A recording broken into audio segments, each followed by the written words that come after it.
Bonjour Geoffroy Boulard. Bonjour. Merci d'être avec nous en studio et en direct sur Europe 1 ce matin. On va parler donc de ce moment très important pour votre famille politique. À un peu plus d'un an, à un an même de la présidentielle, ce week-end, les 76 000 adhérents des Républicains sont appelés à voter. 3 options, je le rappelle aux auditeurs.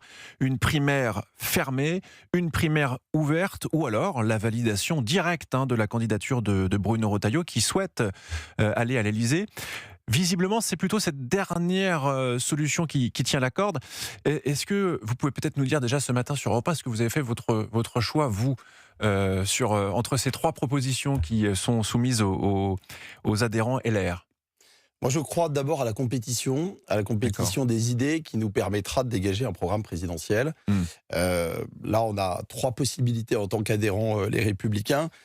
Je regrette qu'on ait un peu, finalement, escamoté le débat sur le périmètre d'une primaire des idées, au-delà des personnes que vous avez citées. L'enjeu, c'est de dégager des propositions qui changent la vie des Français. Et je trouve que cette consultation interne, elle a du bon. C'est toujours bien quand un parti politique interroge ses adhérents. On le blâmerait s'il ne le faisait pas. Mais je trouve que le débat est un peu fermé avec une troisième option qui est de choisir le président du parti qui a été élu l'année dernière. Bruno Retailleau qui a été élu assez facilement et assez largement. Tout à fait, mais nous avons perdu beaucoup d'adhérents en un an. Il n'y a plus que 75 000 votants ce matin. Et ça, c'est le signe que nous avons déçu depuis un an. Et donc, je pense qu'il fallait plutôt ouvrir le jeu et permettre aux adhérents de se positionner entre un vote à huis clos, qui ne parle pas aux Français. Parce qu'aujourd'hui, on ne voit pas l'élan, je vous ai donné le chiffre. Et puis, quelque chose de plus ouvert, où finalement, on se met d'accord sur un certain nombre de grandes idées, de grands principes républicains de la droite et du centre, et après, des candidatures qui vont porter ces idées, et qu'on ouvre le jeu. Parce qu'aujourd'hui, on est à un an de la présidentielle, on a le temps encore de bâtir un programme présidentiel avec l'ensemble des prétendus candidats. Moi, je ne crois pas qu'on doive se résigner. C'est pour ça que j'ai choisi de soutenir David Lisnard depuis de nombreuses années. Lui, il souhaite qu'on ouvre le jeu. Il a un programme libéral sur l'économie. Il fait partie de ceux, c'est ce que je disais dans la présentation, qui seraient prêts à ouvrir d'Édouard Philippe jusqu'à Sarah Knafo pour une mise à plat des idées de la droite. Oui, alors au-delà des personnes, c'est les idées d'abord. Et après, vous aurez une incarnation individuelle, personnelle. Mais le sujet, c'est qu'est-ce qu'on met dans une primaire de la droite et du centre. Comment on parle de la responsabilité, comment on parle de la liberté, comment on libère les énergies de notre pays, comment on discute aussi de la politique fiscale en France, comment on travaille sur les sujets de solidarité avec les plus vulnérables. Voilà, il y a beaucoup de sujets de fond qui intéressent les Français. Les problèmes de personnes qui reviennent à chaque fois 4 ans après l'élection présidentielle, 1 an avant le nouveau scrutin, sont assez épuisants pour beaucoup de Français. Est-ce qu'on saura ce soir ce que les militants, les adhérents LR ont choisi, ou on le saura peut-être demain matin? Je ne sais pas si... Oui, je crois que la communication aura lieu là dans les prochaines heures, à la fin du scrutin. Mais moi, je dis que c'est une occasion un peu ratée. Notre enjeu aujourd'hui, c'est d'avoir une adhésion populaire aux idées de la droite et du centre. Mais alors justement... Après 9 ans, 10 ans l'année prochaine, en même temps, qui a produit beaucoup de frustration, de déception. Il nous faut aujourd'hui un programme robuste. Parce qu'il y avait un édito assez piquant hier d'Alexandre Devecchio, qui est journaliste au Figaro, et qui disait justement que même si ce soir, Bruno Retailleau est massivement choisi par les adhérents LR pour représenter les Républicains à la présidentielle, il a dit que malheureusement, il sentait déjà, excusez-moi de l'expression, une guéguerre interne entre Laurent Wauquiez et d'autres candidats qui disent, ou l'ancien Premier ministre Michel Barnier, qui justement serait pour, comme vous le disiez, un débat d'idées, de confrontation. Si ce soir Bruno Retailleau est élu, on n'en parle plus. C'est parti pour 2027, c'est votre candidat. Moi, mon candidat, c'est C'est ce David qu'il disait. Lisnard. Voilà, je vous le dis. D'accord. Nous, on élargit, on fait un tour de France avec plusieurs élus pour aller discuter avec les Français. Alors c'est important ce que vous dites. Si Bruno Retailleau est élu ce soir, vous partez avec lui ou vous dites non, finalement, c'était pas mon choix, et dans ce cas-là, il y a une possibilité peut-être aussi de quitter LR et de partir avec David Lisnard, parce que si j'ai bien suivi, il a quitté les Républicains. Oui, il a quitté les Républicains parce qu'il n'était pas d'accord avec cette stratégie. Il avait demandé à Bruno Retailleau d'ouvrir le débat sur les primaires et de permettre aux adhérents de voter. Mais en rajoutant le choix du président comme candidat finalement désigné par un fichier d'adhérents. Alors, on a besoin des adhérents, évidemment, pour les Républicains, mais ça ne confère pas de légitimité populaire. Et là, je pense qu'on se trompe. Il faut parler au peuple français, il faut parler des enjeux. On va tourner une page du macronisme. Il faut qu'il y ait des grands débats dans toute la France. Les Républicains, depuis un an, ne se sont jamais réunis en grand congrès, en grandes assises, pour discuter des différentes lignes. Oui. On a, juste après les municipales, eu ce scrutin un peu forcé, il faut bien le dire, pris de court. Or, c'est sérieux une présidentielle. Ça ne peut pas se régler uniquement dans les coulisses et dans les sondages. Il faut parler aux Français. Et c'est ce que David Lisnard fait depuis plusieurs mois. Nouvelle Énergie engrange de beaucoup d'adhésions. Et je crois qu'aujourd'hui, il faut ouvrir le jeu. La primaire ouverte, en se mettant d'accord sur le fond, en tout cas sur les sujets qu'on veut y traiter, eh bien, elle est absolument nécessaire. Elle est encore possible.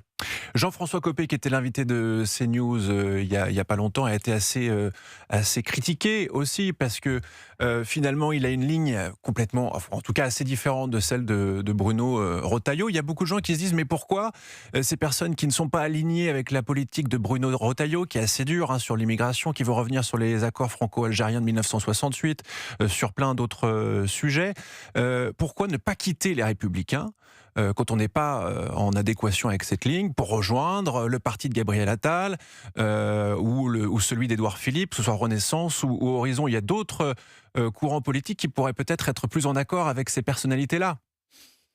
Chacun a son devoir de clarté. Oui. Voilà. Donc après, vous avez toujours des stratégies individuelles. Moi, je pense que les Républicains n'ont pas à choisir le Premier ministre du futur candidat à la présidentielle, Édouard Philippe, donné gagnant. Nous, on a des idées à faire valoir. Il reste un an, tout est encore possible. La présidentielle n'est pas jouée. Et je pense que la droite républicaine a un message à faire passer aux Français. Encore faut-il se rassembler, parler avec les Français, discuter de comment on voit l'organisation de l'État. Ce n'est pas des ajustements techniques qui vont suffire. Et puis on doit aussi faire l'inventaire de ce que la droite n'a pas réussi quand elle était au pouvoir et de ce qu'elle fera si elle l'est demain. Bon, on a bien compris en tout cas votre positionnement sur ce vote très important chez les adhérents LR. Vous êtes maire du 17e arrondissement, Geoffroy Boulard, à Paris, membre des Républicains. Vous avez suivi évidemment avec attention ce scandale de violence dans le périscolaire. C'était très important ce matin pour moi de vous faire réagir là-dessus. Le préfet d'ailleurs a pris la parole, dont j'ai oublié le nom, mais ça va me revenir. Patrice Faure, exactement, qui a pris des mesures sur le périscolaire, qui veut aller plus loin en interdisant. En tout cas, la question c'était, dès qu'il y a une alerte, dès qu'il y a quelqu'un qui est mis en avant, il faut qu'il soit mis de côté. Et ça, c'est important que ce soit très clair pour les auditeurs d'Europe 1, parce que cette question-là, elle est très importante. Oui, c'est vrai qu'on a un scandale tout à fait conséquent là, en matière d'abus sexuels dans les écoles publiques parisiennes. C'est la pédophilie, c'est la pédocriminalité dont il s'agit, parce qu'on ne veut pas mettre parfois les mots sur les problématiques. Nous, on a alerté depuis de nombreuses années au Conseil de Paris avec mes collègues Inès de Ragnel et Nelly Garnier, avec Rachida Dati, Grégory Canal encore récemment. On dit quoi ? On dit aujourd'hui le périscolaire, les activités périscolaires dans le public, elles doivent être supprimées en maternelle. On doit revenir à une semaine de 4 jours pour pouvoir avoir des professionnels qui, le mercredi, s'occupent des enfants. On doit mettre en place de la vidéo dans les lieux qui accueillent les enfants. On doit empêcher qu'il y ait des adultes qui restent enfermés dans des pièces. Voilà, des mesures très concrètes. On a demandé une mission d'évaluation de ce qui a été mis en place par la mairie de Paris depuis toutes ces années, et un audit flash, ça nous a été refusé. Une convention citoyenne proposée par le maire de Paris n'est pas acceptable. On parle d'enfants, on parle de familles, on parle de victimes. Et aujourd'hui, on essaie de mettre un peu de poussière sous le tapis, même s'il y a eu quelques avancées. Elles sont insuffisantes. Il faut être très strict sur ces sujets-là. Et c'est le préfet des Hauts-de-Seine dont je parlais, Alexandre Brugère, qui veut être très ferme sur cette question-là. Un dernier mot sur, justement, vraiment très rapidement, on doit conclure, sur le nouveau maire de Paris, Emmanuel Grégoire, il est du Parti Socialiste. Est-ce que ce sera moins catastrophique selon vous, parce qu'on imagine que vous estimez que le bilan d'Anne Hidalgo est mauvais? Est-ce que pour les finances de la ville de Paris, Emmanuel Grégoire peut faire quelque chose de mieux que Anne Hidalgo sur le sujet? On attendra ses propositions en matière budgétaire, mais je ne suis pas rassuré parce que j'entends, et ce qu'il a promis pendant la campagne, il n'y aura pas de rupture avec Anne Hidalgo, on sera dans la continuité, et donc avec plusieurs élus républicains à Paris, nous serons dans la résistance, mais nous serons dans l'opposition constructive. J'ai noté tout de même qu'il voulait vendre le Parc des Princes aux Qataris, et il y a un match de Ligue des Champions la semaine prochaine, ça va arriver très vite, il y a peut-être des auditeurs d'Europe 1 qui supportent le Paris Saint-Germain, qui nous écoutent un peu partout dans la France. Ça, c'est quand même le contre-pied de ce que voulait faire Anne Hidalgo sur la vente du Parc des Princes aux Qataris. Nous avons justement proposé au maire de Paris de travailler avec lui pour que cette vente se fasse dans des conditions optimales pour les Parisiens, et notamment pour les habitants du 16e arrondissement, avec le maire Jérémy Redler, qui sera à la table des négociations. C'est ce que la droite républicaine parisienne a obtenu. Sinon, le maire de Paris n'aurait pas pu avoir le mandat du Conseil de Paris pour discuter avec le Paris Saint-Germain. On a besoin du Paris Saint-Germain au Parc des Princes. Je crois que c'est très important. Et puis, il y a beaucoup de pays en Europe dont les grands clubs sont détenus les stades sont détenus par les grands clubs. Donc, il n'y a pas de crispation à avoir. En tout cas, il faut regarder les choses avec lucidité, mais avec vigilance. On va voir si ça va se faire. Merci beaucoup, Geoffroy Boulard, d'avoir été avec nous. Maire du 17e arrondissement de Paris, chez les Républicains. Bon dimanche.